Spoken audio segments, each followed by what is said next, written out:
I think under normal circumstances, it definitely would be a really wild leap of faith.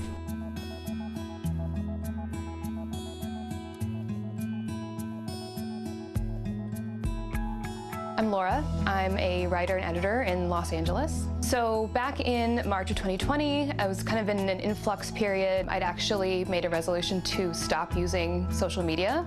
So, did what everyone else did, went back on Instagram. Took me like a couple weeks probably, but I did re-download Tinder. It was really like the first night that I downloaded it, and it took me not that long, a couple swipes, and saw Anthony's profile. My part of the story starts a little bit earlier. I was living in Beijing at the time, decided to go on a little holiday for Chinese New Year, and the last day kind of had a really weird feel at work. Everybody was talking about this weird virus. I expected it to just be a normal trip, and on my way back, I realized that the school I worked for wasn't going to be open anymore.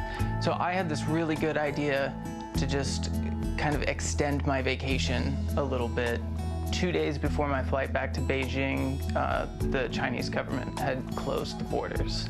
So I was without a job, and I was living at my parents' house, and I thought this is a great time to try to pick up some chicks. After a couple of matches, I ended up seeing this girl, Laura, who just seemed really intelligent and really funny and a little weird, and definitely out of my league, and she liked me, so I thought this must have been a mistake or a catfish or something. We matched pretty quickly.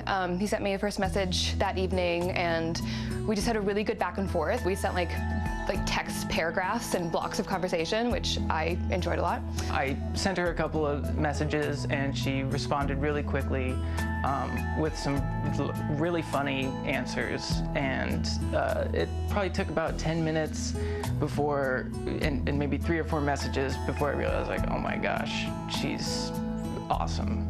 So, more became a little bit more, and every single day we were talking, and, decided that this was going well. Let's jump on the phone. Had kind of like a quick introductory phone call. Well, it was like 2 hours, so it wasn't that quick.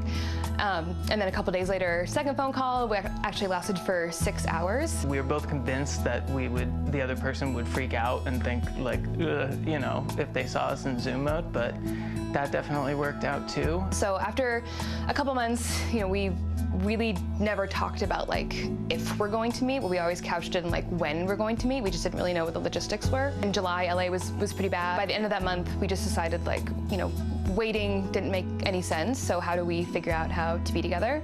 And then he got in a car and drove 2,600 something miles and showed up on my doorstep. I saw you walking up the stairs, and first it was just relief, like, okay, like, all right, I don't have to deal with anything unexpected, like nothing has gone wrong. It was just immediately like relief and happiness, and just natural, just felt natural. Yeah, every time that we're apart for a couple hours, like, I'm just so happy to come home to you, and just glad that we, like, everything from like fancy going out in as much as you can in COVID to just like being in pajamas in the morning and like hanging out, like it's all great and it's all easy. Yeah, it's all just really easy. Yeah, open it up, let people swipe wherever they want to swipe. You never know who's in Bangladesh just waiting for your call. I don't know. You can answer.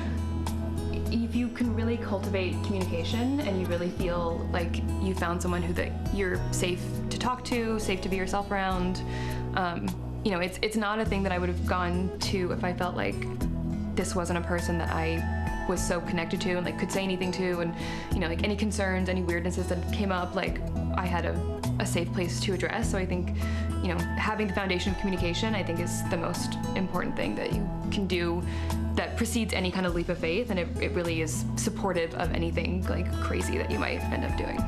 Yeah, I think it depends on who the person is.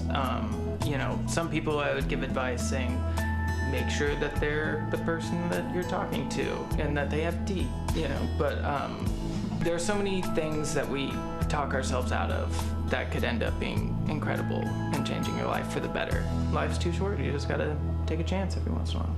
Works out.